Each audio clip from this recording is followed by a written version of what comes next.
Welcome to this dark corner of aviation history, where true stories meet chilling mysteries. If you're fascinated by real events that shook the skies, stay with me until the very end.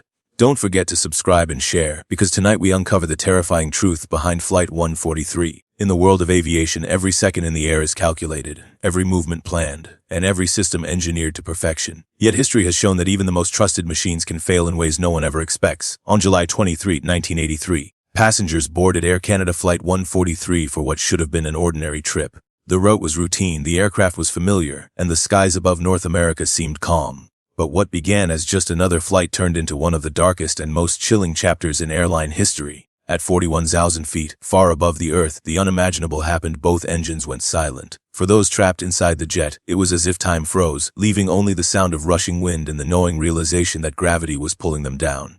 To understand the gravity of this moment, imagine being seated in a commercial airliner, confident in the hum of powerful engines beneath the wings, only to suddenly hear them fade into silence. That hum, that constant reassurance of safety, vanished in an instant.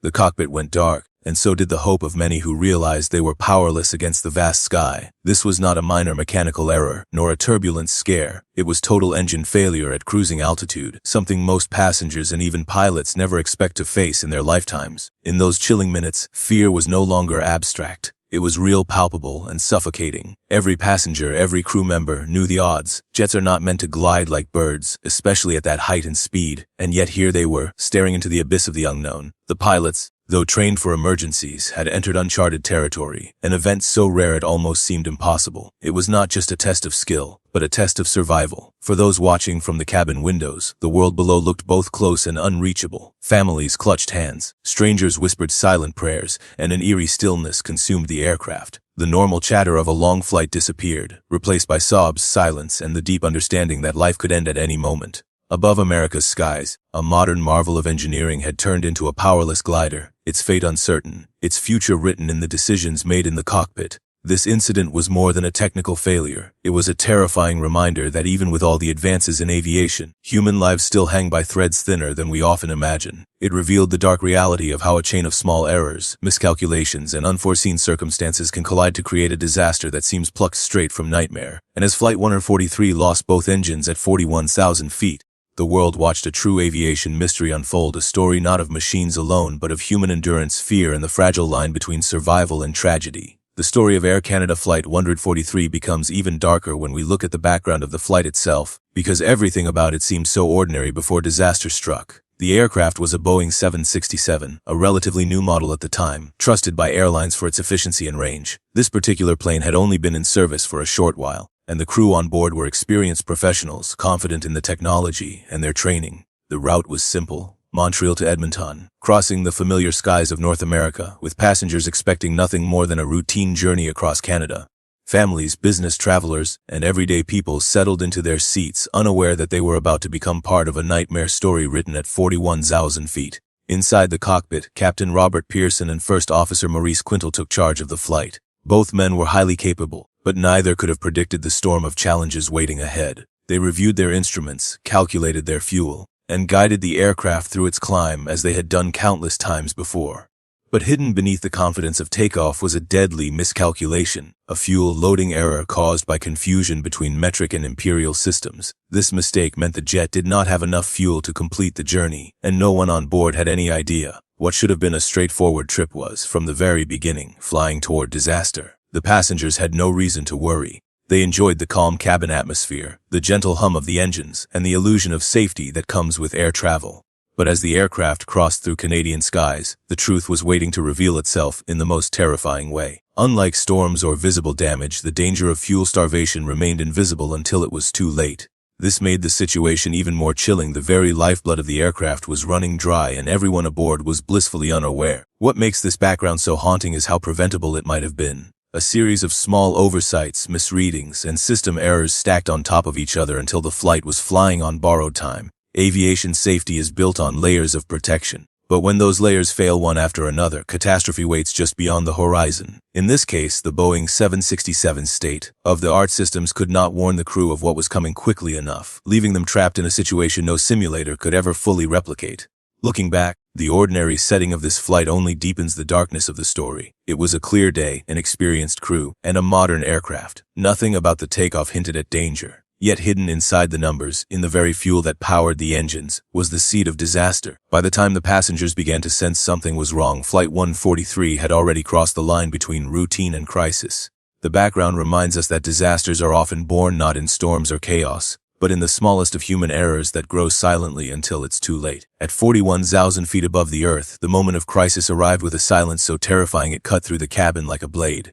The engines of Flight 143, the very heart of the aircraft, sputtered and then died completely. What followed was not the roar of failure, but the absence of sound, an unnatural quiet that every person aboard could feel in their bones. For passengers used to the constant hum of jet engines, the sudden silence was unbearable. The reassuring vibration of machinery disappeared, replaced only by the eerie rush of air as the plane hurtled forward without power. Inside the cockpit, alarms screamed and warning lights flashed, overwhelming the senses of the crew. Captain Pearson and First Officer Quintal knew instantly what had happened. Fuel starvation had extinguished both engines, leaving their Boeing 767 as nothing more than a glider. Pilots are trained for countless emergencies, fires, turbulence, hydraulic failures.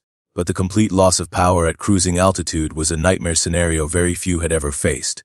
Their aircraft, designed to carry hundreds of thousands of pounds through the skies, had become a powerless giant, subject only to gravity. For the passengers, confusion turned to fear as the plane began to descend. Some whispered to each other, trying to understand what was happening, while others gripped their armrests in silence. Mothers clutched their children, and strangers exchanged desperate glances, united in unspoken dread. The cabin crew, trained to remain calm, struggled to hide their terror as they prepared passengers for the unthinkable. Above the clouds, fear was no longer imagination. It was reality pressing down on everyone. The most chilling part of this crisis was the sheer helplessness of it. There was no chance of restarting the engines in the traditional way because fuel was gone. The cockpit fell into partial darkness as electrical systems failed, leaving only minimal instruments powered by an emergency unit. Pilots had to rely on pure skill, judgment, and instinct. At 41,000 feet, they were too high to simply fall toward an airport, yet too far from help to count on outside assistance. Every second was a calculation of altitude, distance, and speed with no margin for error. The weight of responsibility pressed heavily on the cockpit. Hundreds of lives sat behind them, trusting that somehow, against the odds, they would find a way to land. But at that altitude, even the most experienced pilot knows that time is an unforgiving enemy. The aircraft was losing altitude at a terrifying rate, and the ground below grew closer with every passing minute. In those moments, survival seemed almost impossible. This was not just a mechanical failure, it was a confrontation with mortality. The plane had become a silent shadow moving through the sky, caught between life and death, and every decision in the cockpit carried the weight of history.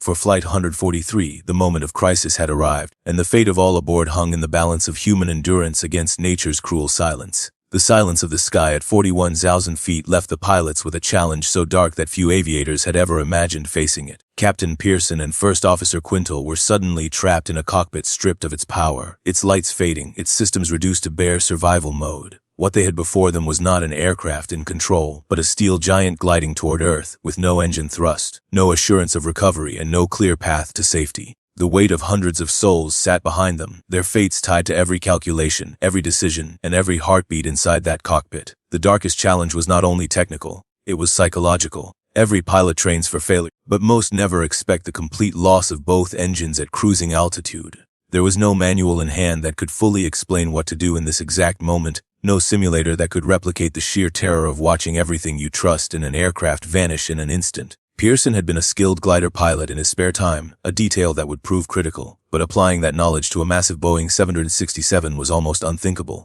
The margins were razor thin. One misjudgment could end everything. As the aircraft descended, the crew fought with limited instruments powered only by the emergency ram air turbine, a device designed to give minimal control when everything else failed. The pilots knew they had to calculate how far the plane could glide, how long they had before the ground rose up to meet them, and where, if anywhere, they could attempt a landing. Every second was slipping away, and with it, the altitude that separated them from disaster. For the crew, this was not about flying anymore. It was about survival and keeping panic at bay.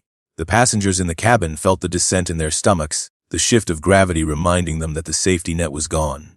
Yet in the cockpit, the challenge was darker still. How do you guide an aircraft that was never designed to be a powerless glider? The sheer size and weight of the jet meant it could only travel a limited distance before hitting the ground. Pearson and Quintal had to manage the angle of descent, conserve what little energy the plane carried, and somehow point it toward a place where a landing was even remotely possible. The haunting truth is that in that cockpit, there was no guarantee of success. The crew were staring into the abyss of failure, knowing every wrong choice meant fiery destruction. Their minds had to remain sharp even as the aircraft dropped thousands of feet toward an uncertain fate. The darkest challenge was balancing hope and reality, steering steel wings through silence, and keeping hundreds alive while the laws of physics pressed mercilessly against them. In that moment, it was no longer just a flight. It was a battle for survival against the sky itself. With both engines gone and the Boeing 767 reduced to little more than a glider, the situation reached a point that seemed almost beyond human possibility. Commercial jets are not designed to glide like sailplanes, yet Captain Pearson and First Officer Quintal were forced into a desperate attempt at what many would later call the impossible glide. At 41,000 feet, they had distance on their side, but every mile forward meant losing precious altitude. Every second was a calculation between how far they could travel and whether the earth below would present them with a chance to land or claim them in tragedy.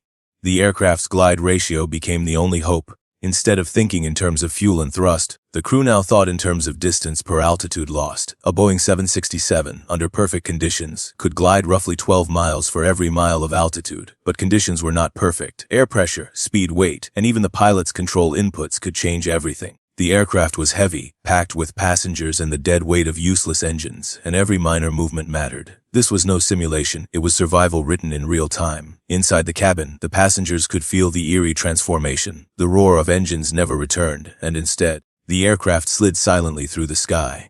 The sensation was unlike any normal flight, almost as if they were suspended in a nightmare where sound and control had abandoned them. Some tried to peer through the windows to guess their fate, but the truth was hidden in the minds of the men in the cockpit, who bore the crushing responsibility of guiding steel through empty air. As the glide continued, the crew scarred their options. Returning to Winnipeg, their intended refueling stop, was out of reach. Their calculations showed the distance was too far. The aircraft simply wouldn't make it. Instead, they searched for alternatives, places where the impossible might be turned into survival. It was in this desperate search that First Officer Quintal remembered an abandoned Royal Canadian Air Force base at Gimli, a long stretch of runway that had once been used by military jets. But there was a haunting complication. The airfield had been decommissioned and converted into a public space, with part of the runway repurposed for car races and family gatherings. What should have been a perfect emergency landing site had now become a dangerous gamble. Yet there was no other choice. The glide path could take them there if they judged it right, but any mistake would mean disaster. Pearson used his glider pilot instincts, adjusting the massive jet's angle, fighting drag, and squeezing every possible mile from the thin air around them.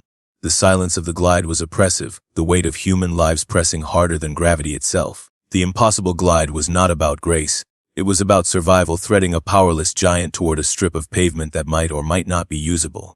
In that moment, history was being written, and the outcome balanced on the edge of human endurance and fate's cruel hand. The story of Air Canada Flight 143 did not end the moment its wheels touched the ground. In fact, the legacy of that day only grew darker with time, leaving behind unanswered questions and haunting reminders of how close the world came to another aviation tragedy. When the powerless jet finally landed at Gimli, skidding across the runway and collapsing onto its nose gear, it carried not just the weight of survival but the shadows of all that had gone wrong. The passengers stumbled out into daylight shaken, alive, but forever scarred by the memory of what silence in the skies feels like. For them, it was a miracle. For aviation experts, it was a wake-up call. Investigators quickly pieced together the chain of errors that led to this crisis. A miscalculation during fueling, caused by confusion between metric and imperial units, meant the aircraft had taken off with less than half the fuel it needed.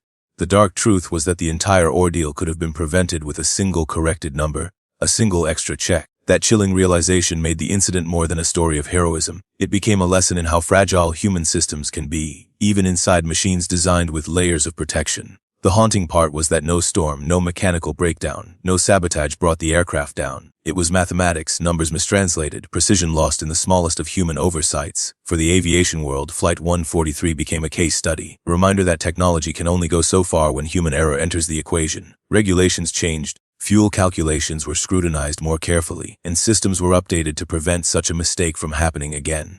Yet even with these lessons learned, a dark question lingers: how many other flights hover on the edge of disaster without anyone knowing until it is too late? The legacy also lives on in the way people speak of it. Some call it the Gimli Glider, a tale of remarkable piloting and survival against impossible odds. Others focus on the eerie silence of a jetliner turned powerless in the sky, a terrifying vision that still chills even seasoned pilots. Between those two perspectives lies the true weight of the story. Heroism born from error, survival carved out of catastrophe. And for the families who lived it, it remains a memory that cannot be erased, a reminder of how fragile the line between routine and disaster really is. In the skies over North America, Flight 143 left more than just skid marks on a runway. It left behind questions about fate, responsibility, and the limits of human control. Was it sheer luck that Gimli was within reach? Was it destiny that one of the pilots had gliding experience? Or was it simply chance that saved those lives? The answers may never be clear, but the darkness of that day continues to echo through aviation history, a story that forces us to confront the chilling truth: safety in the sky is never guaranteed, and sometimes survival is nothing more than a fragile miracle.